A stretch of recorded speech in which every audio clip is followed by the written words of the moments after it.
Using your own money to fund deals is one of the fastest ways to stay small forever. Not because it's wrong, but because it quietly tells sophisticated investors that you don't understand how capital actually works. Because while you're draining your savings to close one deal, other operators are raising capital for 10 deals at the same time. That's the difference. And when people say that rich people laugh, they don't mean literally laughing at you. They mean something worse. They mentally categorize you as an amateur, someone playing a small game inside of a much bigger one. And I saw this firsthand during my years at BlackRock, managing capital inside a system that oversees trillions of dollars. And even though these institutions already control massive pools of capital, they are obsessive about one thing. They structure deals so that they are never the only source of money in the room. And that mindset is exactly how I was able to take my next venture after leaving BlackRock from zero to over $1 billion in assets without relying on my own capital to scale. And once you understand why they think this way, you'll never look at deals the same again. And here's the core shift that most people miss. Sophisticated capital doesn't reward sacrifice. It rewards leverage, structure, and positioning. So when you lead with "I'm putting in $50,000 of my own money," most newer operators will think that that sounds totally responsible. But to an experienced investor, a different question immediately pops up, which is, why did you need to? Now, to be clear, co-investing alongside your investors is completely normal when it's required and structured properly. Skin in the game is often expected in many deals even. But the problem you're signaling about isn't about alignment. The problem has to do with your deal only working because you drained your own bank account. And that tells investors that you didn't have optionality. At BlackRock, every deal was evaluated through this lens. Not, is the sponsor willing to risk their savings, but rather, does this operator understand how to attract and structure capital at scale? Because once you use your own money as the foundation, you cap yourself at whatever is sitting in your checking account. But institutions don't think that way. They think in terms of access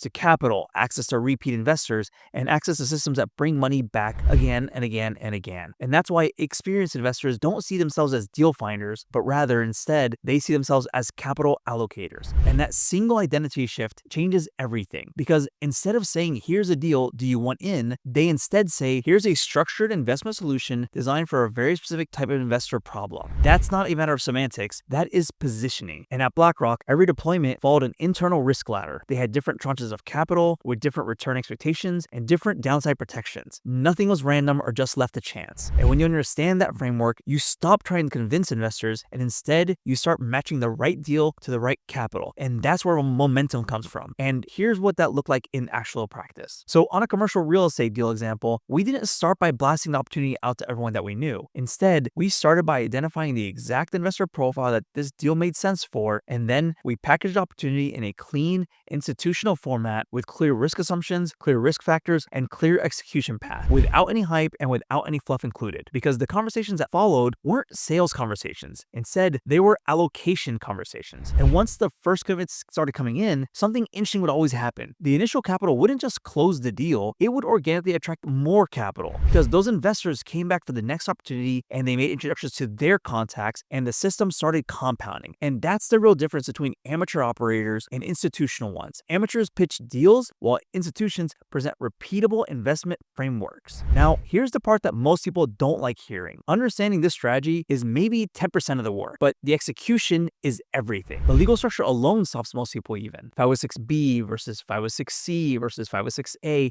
and so on. Accredited investor verification, ongoing compliance, and all these other things that are important. And unfortunately, you can't just disregard these things because one mistake doesn't just kill a deal, it can actually shut down your ability to raise capital entirely. And then there's investor psychology. There are specific phrases that actually create confidence with investors, while others that quietly kill interest before the conversation even begins. And beyond that, there's the operational side of all of this. Deal packaging, investor relations, reporting, systems that allow you to look professional and make investors feel safe staying with you for the long term. And that's all a lot to handle. And it's why most people actually never get beyond using their own money. Not because they're incapable, but because they underestimate how complete the system actually needs to be. And checking all those boxes is why I was able to scale from zero to over $1 billion in assets in just 5 years. Because I didn't just learn how capital works, I built the necessary infrastructure around it. And this is where I want to take a pause for a second.